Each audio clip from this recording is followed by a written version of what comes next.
Bonjour et bienvenue à ce tutoriel portant sur le projet sur les hiéroglyphes égyptiens.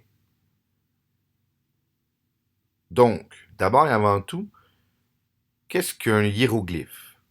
Les hiéroglyphes, c'est l'écriture qu'utilisaient les Égyptiens dans l'Antiquité. Et c'est un système d'écriture figuratif, c'est-à-dire que les caractères qui la composent représentent en effet des objets divers, que ce soit des objets qui sont dans la nature, ou produits par l'homme. Ça peut être des plantes, des figures de dieux, des figures d'humains, des figures d'animaux, et même des objets de la vie courante. Les égyptologues, c'est-à-dire les spécialistes de l'Égypte antique, ils distinguent traditionnellement trois catégories de signes. Vous avez les signes mots ou idéogrammes qui désignent dans le fond un objet ou une action. Les signes phonétiques ou phonogrammes qui correspondent à un son, et les déterminatifs, signes muets qui indiquent dans le fond le champ lexical. Cette forme d'écriture est apparue à la fin du quatrième millénaire, donc vers moins 3100, et dans les faits, elle apparaît en Haute-Égypte, et c'est une écriture qui va être utilisée jusqu'à l'époque romaine, donc après Jésus-Christ. Donc, pendant 3000 ans, ce fut l'écriture sacrée de l'Égypte antique. Seuls les scribes savaient l'écrire. Les gens dans la population normale n'écrivaient pas ce genre d'écriture-là. Et en égyptien, le terme qu'on utilisait pour les hiéroglyphes, ça voulait dire que c'était une écriture sacrée. Voici maintenant quelques exemples au niveau des hiéroglyphes. On va surtout les couleurs qui étaient utilisées et les différents pictogrammes qui étaient utilisés pour représenter soit, comme je disais, des sons ou des actions, des groupes de mots, principalement. Et ici, lorsqu'on l'applique au niveau phonétique, c'est-à-dire que chaque symbole des hiéroglyphes représente un son, on a dans le fond une traduction d'un alphabet ici. Donc on peut voir ce que les différents pictogrammes représentent en termes phonétiques. Mais ça, c'est pas ce qui est le plus précis parce que dans les faits, il y avait aussi d'autres pictogrammes qui représentaient des trucs plus abstraits ou plus complexes. Les objectifs du projet sont de reproduire son prénom en hiéroglyphe égyptien à l'aide de différents outils comme les crayons de bois, les charpies. Donc, il va falloir que vous ayez un charpie à mine normale et un charpie à mine fine, ainsi que la règle. Évidemment, vous pouvez abréger votre prénom, comme moi je vais faire dans l'exemple. Des exemples précis, quelqu'un qui s'appelle Benjamin peut être tout simplement Ben. Anne-Marie peut être Anne. L'idée ici, c'est d'apprécier que cette écriture-là était aussi une expression artistique. C'était vraiment une forme d'art en soi. Et c'était quand même assez complexe à utiliser, comme la plupart des premières formes d'écriture. Évidemment, vous devez reproduire le plus possible de façon fidèle les hiéroglyphes, mais vous savez, s'il y a des différences entre ce que vous voyez sur le site et ce que vous réussissez à produire, ce n'est pas la fin du monde. Pourquoi? Parce que ce qui est principalement évalué, ce sont vraiment les utilisations des outils comme les crayons, la règle, les charpies, ainsi que l'organisation de l'espace, c'est-à-dire la façon qu'on organise les hiéroglyphes, s'ils sont bien disposés sur la surface de travail. Et il y a aussi des points pour l'authenticité. Donc, si ça ne ressemble pas 100%, c'est pas ça la fin du monde. Si vous avez bien utilisé vos outils, là, on va aller chercher beaucoup de points. Donc, quand vous allez aller chercher le document Word sur Shobi, eh bien, il y a un lien dessus et on clique sur le lien. Ça nous mène vers une page Internet qui nous demande il nous permet surtout de traduire notre nom en hiéroglyphes. Donc, lorsqu'on fait ça, on voit ici des hiéroglyphes qui représentent au niveau phonétique notre nom. Et c'est ce qu'il faut reproduire. Il faut reproduire le contour ainsi que les symboles à l'intérieur. Ici, je prends quelques instants pour vous montrer la grille. Donc, comme je vous disais, il y a 10 points pour l'utilisation de la règle, 10 points pour l'utilisation des couleurs, 10 points pour l'utilisation des charpies, et un autre 10 points pour la façon que les éléments sont disposés sur la surface, donc l'organisation de l'espace. Et je donne un autre 10 points pour l'authenticité de l'œuvre, c'est par exemple les choix de couleurs, si vous avez fait un mélange de couleurs aussi, ça peut être intéressant. Vous pouvez le faire avec le crayon de bois. Et donc, le total est sur 50. Donc, le projet en tant que tel maintenant. La première étape, c'est de faire le contour. Donc, avec une règle, moi, ce que j'ai fait, c'est que j'ai, de façon paysage, là, j'ai divisé ma feuille.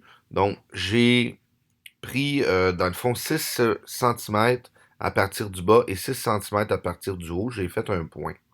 Donc, pour que ça fasse un peu comme les deux premiers coins. Et je les ai bien identifiés avec mon crayon à mine. Et je vais faire la même chose de l'autre bord. Donc, 4 cm à partir du rebord, donc à droite ou à gauche, et 6 cm à partir du bas ou du haut. Évidemment, on trouve l'endroit où ces deux points-là se rejoignent et on fait un point. Donc, c'est là qu'ils vont être mes coins, dans le fond, du contour pour les hiéroglyphes. Est-ce que vous êtes obligé de respecter ces centimètres-là? Pas exactement. L'idée, c'est que je vous montre comment s'organiser. Si vous voulez les suivre, ça pourrait être bien. Mais si vous voulez le faire un peu plus large, un petit peu moins large, le contour, vous pouvez. Donc ça, on regarde comme il faut. On a 4 points qui sont à égale distance, bien positionnés sur la surface de travail. Par la suite, on continue en joignant les points du haut et les points du bas pour faire la ligne droite qui va correspondre au haut et au bas du contour. Évidemment, la règle doit être utilisée pour ça. Donc, on a nos deux lignes qui sont parallèles, une en haut et une en bas. Et ils sont surtout bien disposés dans l'espace. La partie plus difficile, c'est la partie ronde du contour. Moi, ce que j'ai fait, j'ai mesuré à peu près la distance entre les deux lignes, puis j'ai trouvé à peu près le milieu. Donc, ça me donnait à peu près 9,75 à partir d'une des distances dans le milieu. Mais comme je vous disais, ça dépend de vous, de la grosseur que vous faites. Mais vous trouvez le milieu, faites un petit point bien pâle pour l'identifier. Et à partir de ce point-là, moi, j'ai fait un autre point à 2 cm à droite et à 2 cm à gauche, parce qu'il va aussi en avoir vous allez aussi trouver le milieu entre les deux lignes, à gauche et à droite. Ça, là, dans le fond, c'est là que vos lignes, quand vous allez faire la partie plus courbée, ça va se rejoindre. Vous voyez ce que je fais? Donc, je fais une courbe à partir du point que j'ai fait pour aller joindre les deux lignes. Si des fois vous avez un compas pour vous aider, vous pouvez utiliser votre compas aussi. Mais si vous n'avez pas cet outil, si vous suivez ce que j'ai fait, ça va bien paraître. Donc on voit c'est quand même bien disposé. Même qu'en le regardant, je me suis dit, oh, je suis pas tout à fait satisfait d'un des côtés. Je l'ai refait. D'ailleurs, quand vous faites cette partie-là, n'hésitez pas à y aller de façon assez pâle avec votre crayon. Il n'y a pas de problème à recommencer. Je vous invite d'ailleurs à le faire. Donc voilà, on a le contour. Maintenant, évidemment, le contour doit être passé au charpie. Quand c'est la courbe, allez-y d'un trait. Quand c'est la ligne, utilisez votre règle pour faire celle-ci. Et le charpie utilisé à ce moment-là, c'est le charpie normal. Donc ça va faire un contour avec des lignes un peu plus épaisses. Par la suite, on regarde les symboles qui doivent être reproduits et on y va de façon très pâle et très approximative sur notre feuille à l'intérieur des contours. Évidemment, n'hésitez pas à recommencer, c'est quand même pas un exercice qui est facile. C'est un peu le but du projet, d'ailleurs, c'est de montrer jusqu'à quel point cette écriture-là était complexe.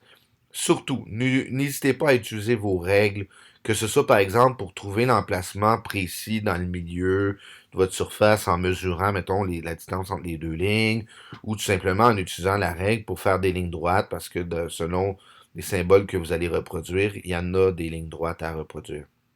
Et c'est vraiment important parce que c'est évaluer l'utilisation de la règle.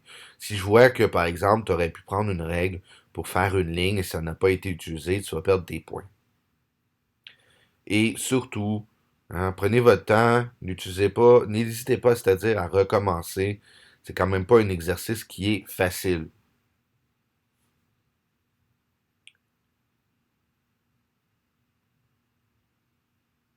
Donc, comme je vous disais, la règle devient un outil extrêmement important.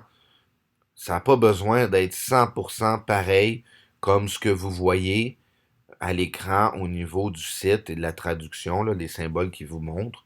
Mais si vous utilisez vos outils comme la règle, ça va paraître plus intéressant, plus ordonné et ça va vous donner des points.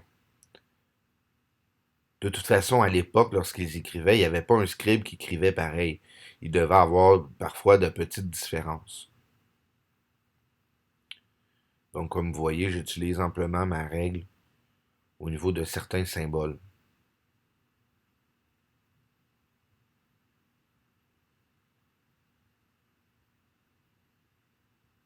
Donc, de cette façon-là, on a beaucoup plus de précision. Comme je vous disais, ça n'a pas besoin d'être 100% fidèle à ce qu'on a de représenté là, sur le site quand on fait la traduction. Mais quand on utilise des outils de façon appropriée, ça fait beaucoup plus propre, beaucoup plus précis, comme on peut voir ici. Vous avez deviné donc que la prochaine étape, c'est de repasser au Sharpie les pictogrammes, les symboles qu'on a créés. C'est là que le Sharpie à pointe fine, à mine fine, est très utile parce que si vous prenez votre Sharpie normal, peut-être que ça va être trop épais pour faire des lignes précises. Il y a quand même des détails qui sont à reproduire et qui sont plus difficiles à faire avec un Sharpie à mine normale. Donc, le Sharpie à mine fine va être très utile à ce moment-là. Et là aussi, n'hésitez pas à prendre la règle. Donc, comme je vous disais, ça va être évalué parce que même si vous avez déjà fait à la mine avant, ça va être encore plus précis si vous le faites à la règle. Et ça fait un beau résultat comme on peut constater. Ça va surtout vous permettre de faire des lignes externes pour pouvoir colorier à l'intérieur. Comme tout projet où on utilise le Sharpie, il faut juste attendre qu'il sèche bien sûr, mais il faut nettoyer sa surface. Ça vient enlever les surplus de crayon à mine. Et là, on est rendu à l'étape d'appliquer les couleurs. Donc, il faut que les couleurs soient bien denses, comme on a fait dans le projet portfolio. Aussi, faites attention dans le document Word que je vous envoie sur Showbie. Il y a aussi une liste de couleurs que vous pouvez utiliser. Il faut utiliser des couleurs classiques, là, comme le bleu, le jaune, l'orange, le vert, le rouge, ça peut être utilisé. Donc le brun à la limite aussi.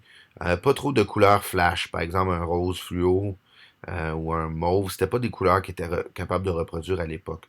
Ici, on va essayer quand même de reproduire des couleurs qui étaient possibles dans les hiéroglyphes de l'époque. Il faut se dire aussi à l'époque, on les gravait sur des colonnes de temple, par exemple, ou on les faisait sur du papyrus, qui était un peu l'ancêtre du papier. Et donc, c'était pas aussi comme la peinture comme aujourd'hui. On utilisait différentes plantes et des minerais pour faire différentes couleurs. Donc, on n'était pas capable de reproduire nécessairement toutes les couleurs possibles. Comme je vous disais, les couleurs doivent être bien denses. Et dans les hiéroglyphes, il faut éviter de voir du blanc. Et la dernière vraie étape du projet, c'est d'appliquer une couleur de fond. Comme je vous disais, les hiéroglyphes étaient reproduits sur du papyrus, qui était tout un beige avec des teintes dedans, ou sinon, ça peut être sur des colonnes. C'est à vous d'appliquer une couleur. Ça peut être du brun, du beige, du brun pâle, ça peut être des teintes d'orange, de gris, gris pâle par contre. Et on peut appliquer plusieurs couleurs là, dans le fond. Donc ici, j'ai fait un espèce de brun beige, mais par la suite, je vais appliquer d'autres couleurs, là. Et sur ce, ben voilà, je vous souhaite un bon travail.